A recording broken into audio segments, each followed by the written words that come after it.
اس وقت ہو رہی ہے، بلا کا یہ ظلم ہے کہ عدالتیں رہا کرتی ہیں ایک قیدی کو، وہ باہر نکلتا ہے اور اس کو پکڑ کے پھر اندر ڈالتے ہیں۔ 13 مرتبہ شہریار خان آفریدی رہا ہوا ہے اور 14 مرتبہ وہ گرفتار ہوا ہے، اور اس طرح کے دیگر اتنے نام ہیں کہ میں نے لینا شروع کروں تو میری بات میں جتنا وقت لینا چاہتا ہوں آپ کا وہ ختم ہو جائے گا، لیکن نام نہیں ختم ہوگی۔ یہ ایک بالکل گھناؤنا مذاق ہے آئین کے ساتھ، لیکن صرف آئین کے ساتھ نہیں، یہ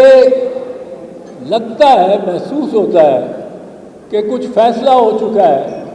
کہ عدالتوں کو بے توقیر کرنا ہے، بے وقار کرنا ہے۔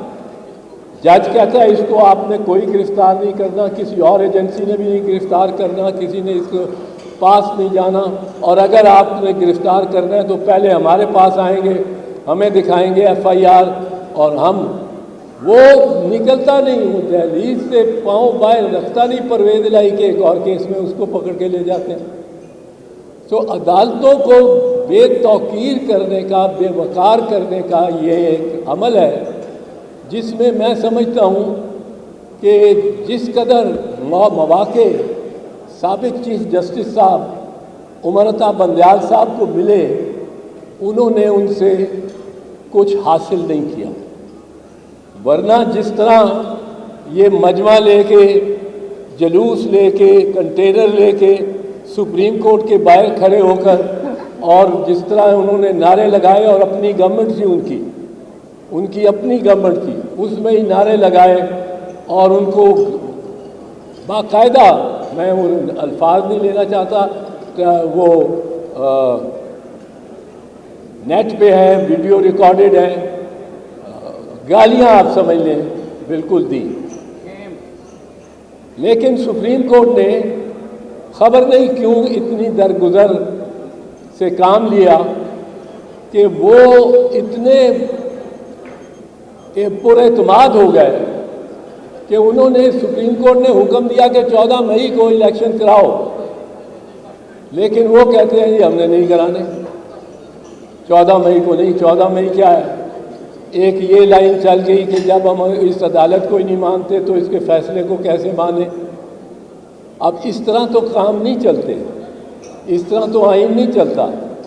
پاکستان کی سرزمین کو سرزمین بے آئین بنا دیا گیا ہے۔ It is a country without a constitution. جس طرح اس کو فلاؤٹ کیا جا رہا ہے،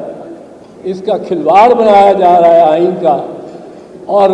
ستم ظریفی یہ ہے اوریہ صاحب کہ یہ 50ویں سالگرہ ہے، آئین کی 50ویں سالگرہ سے ہم گزرے ہیں۔ 1973 کا 2023 میں 50ویں سالگرہ تھی، 11 اگست اور 14 اگست، ایک دن پاس ہوئی، دوسرے دن یہ دوسری تاریخ پہ دستخط ہوئے، اور اس آئین کی 50ویں سالگرہ پہ ہم نے اس کو چیتھرے کر دی۔ اب ایک دو باتیں مجھے یہاں دوستوں نے کہا ہے کہ آپ ذرا بتا دیں، وہ میں بتانا چاہتا ہوں۔ یہ جو 2-3 مقدمات ہیں قیدی نمبر 804 پہ، وہ ان کی حیثیت کیا ہے؟ پہلا لیجئے سائفر، بڑا